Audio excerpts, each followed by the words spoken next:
Hello sir. Hello అండి. పిఏడి పేషెంట్స్‌కి treatment ఎలా ఉంటుంది? పుండ్లు పడిపోయిన తర్వాత వచ్చిన పేషెంట్‌కి ట్రీట్మెంట్ ఎలా చేస్తారు? ఒకసారి పుండ్లు పడ్డాయి అంటే వాస్కులర్ సర్జన్ ఇంటర్వెన్షన్ చాలా ఎక్కువ అవసరం ఉంటుంది. ఆ! రక్త సరఫరా పెంచే ప్రక్రియ ఖచ్చితంగా చేయాల్సొస్తుందనమాట. ఓకే. పుండు పడనంత వరకు లేదా రాత్రిపూట పడుకుంటే నొప్పి లేదు అన్నంత వరకు మందులతో కంట్రోల్ చేయొచ్చు. హ్మ్. ఒకసారి రెస్ట్ పెయిన్ అనేది ఏదైతే వస్తుందో, లేదంటే పుండ్లు పడడం గానీ, కాళ్ళు నల్లగొవడం గానీ జరిగితే మాత్రం ఖచ్చితంగా మనం రక్త సరఫరా పెంచే ప్రక్రియ చేయాలి. ఈ రక్త సరఫరా పెంచే ప్రక్రియ 2 రకాలుంటుంది. హ్మ్. ఒకటి బైపాస్ ప్రొసీజర్. గుండె దగ్గర ఎలా అయితే బైపాస్ చేస్తారో, ఇక్కడ గూడా కాళ్ళల్లో గూడా ఏదైతే బ్లాక్ ఉంటుందో దాన్ని బైపాస్ జేస్తామనమాట. అదొక పద్ధతి. లేదు అంటే ఎండోవాస్కులర్ ప్రొసీజర్స్ చేస్తాము. ఇవి చాలా చిన్న కీ హోల్ అని కూడా కాదు, నీడిల్ హోల్ అని చెప్పొచ్చనమాట. హ్మ్. ఐవీ క్యాన్‌లా పెట్టినంత చిన్న హోల్ నుంచి ఐవీ క్యాన్‌లా లాంటి దానితోటి డివైస్ తీసుకెళ్ళి ఏదైతే రక్తనాళంలో ఉన్న ఈ బ్లాక్ అయితే ఉంటుందో, లేదంటే ఇరుకుగా ఉంటుందని చెప్పానో, హ్మ్. దాన్ని పెద్దగా చేయొచ్చనమాట. ఓకే. దీన్ని బెలూన్‌తో చేయొచ్చు, లేదంటే స్టెంటింగ్‌తో చేయొచ్చు, లేదు అంటే వేరే డివైస్ ఉంటాయి. అథరెక్టమీ డివైస్ అని అంటాము. వీటితో మనం పెద్దగా చేయొచ్చు. దానివల్ల రక్త సరఫరా పెంచుతామనమాట. ఓకే. అదే మొదట్లో వచ్చారనుకోండి, జస్ట్ కాళ్ళ నొప్పుల వరకు ఉన్నాయనుకోండి, దీనికి మందులతోటి కంట్రోల్ చేయొచ్చు.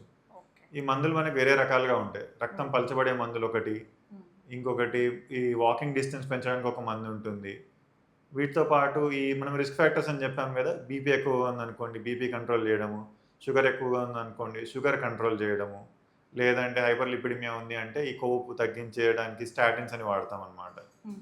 ఇవన్నీ పెట్టి కంట్రోల్ జేస్తాం. వీటితో పాటు ఎక్సర్‌సైజ్ థెరపీ అని ఉంటుంది. సూపర్వైజ్డ్ ఎక్సర్‌సైజ్ థెరపీ అని. ఓకే. రోజుకి ఇంత దూరం, ఇంత వ్యవధిలో నడవాలి అనేది చెప్తూ ఉంటాం మనం. ఓకే. వీటి వల్ల కంట్రోల్ చేయొచ్చనమాట. ఈ నొప్పి అనేది తగ్గించొచ్చు. సాధారణంగా ఈ మందులన్నీ వాడితే చాలా మందికి 50% నుంచి 200% వరకు వాకింగ్ డిస్టెన్స్ అనేది పెరుగుతుంది. మనం ఏమీ చేయలేదు అనుకోండి, సపోజ్ ఈ కాళ్ళు, వేళ్ళ దగ్గర పుండ్లు వచ్చాయనుకోండి, ఈ డయాబెటిక్స్ గానీ, సీఎల్టీఏ అని అంటాం మామూలుగా, ఇంకా కాలిపోయే అవకాశం ఉంది అంటే క్రానిక్ లైమ్ థ్రెటనింగ్ ఇస్కెమియా అని. హ్మ్. ఇలాంటి పరిస్థితుల్లో మాత్రం మనం వదిలేస్తే ఏమైతుందని ఇంతకుముందు అడిగారు గదా! హ్మ్. మనం వేరే స్టడీస్ చూస్తే మాత్రం ఇలాంటి పేషెంట్స్‌కి ఒక 1 ఇయర్ లోపల 20-25% మందికి మాత్రం కాలిపోయే అవకాశం ఖచ్చితంగా ఉంటుంది. మళ్ళీ ఈ కాల్లో సపోజ్ మనకి డిసీజ్ ఉంది అనుకోండి, అథెరోస్క్లెరోటిక్ డిసీజ్. హ్మ్. దీనిలో మనకి ఎక్కడైతే రక్తనాళాలు సన్నగా అయిపోతాయో, హ్మ్. రక్తనాళాలు ఎక్కడైతే ఇరుకుగా అయిపోతాయో, ఇలాంటివి కాళ్ళల్లో ఉన్నాయంటే గుండె దగ్గర గూడా ఉండే అవకాశం ఉంటుంది. మెదడుకి సప్లై చేసే రక్తనాళాల్లో గూడా ఉండే అవకాశం ఉంటుంది. ఓకే. సో, మనం గుండె పనితీరు ఎలా ఉందనేది చూస్తుంటాము. హ్మ్. బ్రెయిన్‌కి సప్లై చేసే బ్లడ్ వెసల్స్ ఎలా పనిచేస్తున్నాయనేది గూడా చెక్ చేస్తామనమాట. ఓకే. ఎందుకంటే దీన్ని సిస్టమిక్ డిసీజ్ అంటాం. ఈ శరీరం మొత్తంలో జరిగే ప్రక్రియ అన్నమాట అథెరోస్క్లెరోసిస్ అనేది. హ్మ్. సో, మనకి ఇలా చెప్పాను గాబట్టి, ఇంకోటి ఏంటిది అంటే, ఈ పెరిఫెరల్ ఆర్టరీ డిసీజ్ మనకి ఇంత సివియర్‌గా ఉంది అంటే మాత్రం, గుండె పనితీరు తగ్గిపోయి, దానివల్ల చనిపోయే అవకాశం కూడా 20% ఉంటుంది 1 ఇయర్‌లో. 1 ఇయర్‌లో. అంటే ఇది 1 ఇయర్‌లో 20% ముదిరిపోకుండా మోర్టాలిటీ రిస్క్ అని అంటాం. సార్, ఈ పెరిఫెరల్ ఆర్టరీ డిసీజ్‌ని మెడిసిన్‌తో క్లియర్ చేయవచ్చా? అంటే సర్జరీ లేకుండా ఓన్లీ మెడిసిన్‌తో దీన్ని నయం చేయవచ్చా? ఫస్ట్ స్టేజెస్‌లో ఎప్పుడైతే నొప్పి ఉంటుందండి, హ్మ్. అప్పుడు అయితే మాత్రం మెడిసిన్స్ తోటి కంట్రోల్ చేయొచ్చు.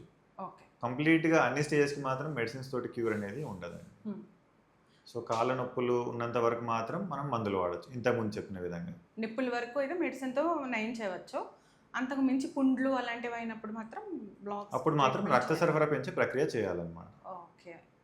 అండ్ ఇప్పుడు ఇది ఎలా వస్తుంది సార్? అంటే లైఫ్ స్టైల్ ద్వారా వస్తదా? లేకపోతే జెనెటిక్‌గా వస్తుందా ఈ ప్రాబ్లమ్? ఈ లైఫ్ డిసీజ్? స్టైల్‌గా వచ్చే అవకాశం ఉంది. జెనెటిక్‌గా వచ్చే అవకాశం ఉంది. కానీ ముఖ్యంగా మాత్రం లైఫ్ స్టైల్‌లో మనం స్మోకింగ్ ఒకటి చూస్తాము. Sedentary life style. హ్మ్.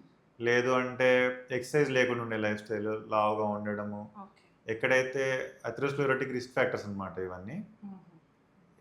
దీనివల్ల వస్తుంది మనకి. మరి ఇంకా జెనెటిక్‌గా కూడా వస్తుందన్నారు. జెనెటిక్‌గా గూడా అథెరోస్క్లెరోసిసే ఉంటుంది మనకి. దీనివల్ల వచ్చే అవకాశం ఉంటుంది. లేదా జెనెటిక్‌గా హైపర్ టెన్షన్ ఉన్నా గానీ, హ్మ్. లేదా కిడ్నీ డిసీజ్ ఉన్నా గానీ, హ్మ్. వీళ్ళలో ఎక్కువగా వచ్చే అవకాశం ఉంటుంది. అంటే రాకుండా ఎలాంటి జాగ్రత్తలు తీసుకోవచ్చు? రాకుండా జాగ్రత్తలు అంటే యాక్టివ్ లైఫ్ స్టైల్ ఉండడం ఒకటి. ఆ! రెగ్యులర్‌గా ఎక్సర్సైజ్ చేయడము, ఎక్కువ కొవ్వు పదార్థాలు అంటే అన్‌సాచురేటెడ్ ఫ్యాట్స్ కంట్రోల్ చేయడం, తినకుండా ఉండడము. హ్మ్.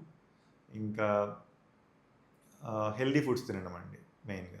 Okay. Healthy life style maintain చేస్తే ఇలాంటివి రాకుండా ఉంటాయి. అవును. అండ్ మీరు ట్రీట్మెంట్ చేసిన తర్వాత అంటే ఇప్పుడు రక్తనాళాలను నయం చేయొచ్చు అని చెప్పారు. దాని తర్వాత ఎలాంటి జాగ్రత్తలు తీసుకోవాలి ట్రీట్మెంట్ తర్వాత? సో, ట్రీట్మెంట్ తర్వాత మందులనేవి ఎట్లైనా కంటిన్యూ చేస్తూ ఉంటాము. హ్మ్. రక్త సరఫరా మనకి ఇబ్బంది లేకుండా ఉండడం కోసం యాంటీప్లేట్లెట్స్ అనేవి పెడతామండి. హ్మ్. రక్తం పలచబడే మందులు పెడతాము లైఫ్ లాంగ్. ఇంకా ఈ అథెరోస్క్లెరోసిస్ కోసం స్టాటిన్స్ అనేవి కూడా పెడతాం మనం. లైఫ్ లాంగా సార్? లైఫ్ లాంగ్ వాడాల్సింది ఉంటుంది. లైఫ్ అవునండి. లాంగ్ వాడాల్సి వస్తుందా? అబ్బా! ఒకసారి డిసీజ్ వచ్చింది అంటే ఖచ్చితంగా లైఫ్ లాంగ్ వాడాల్సిన అవకాశం ఉంటుంది.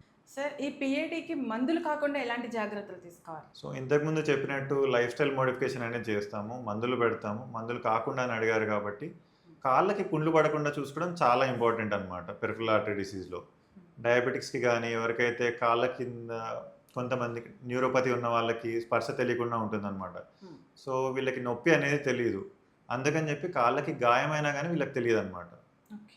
సో ప్రొటెక్టివ్ ఫుట్‌వేర్ వాడడం చాలా ఇంపార్టెంట్ వీళ్ళకి. ఇంట్లో అయినా గానీ, బయట అయినా గానీ ప్రొటెక్టివ్ ఫుట్‌వేర్ వాడడం, కాళ్ళకి పుండ్లు పడకుండా చూసుకోవడం ఇంపార్టెంట్.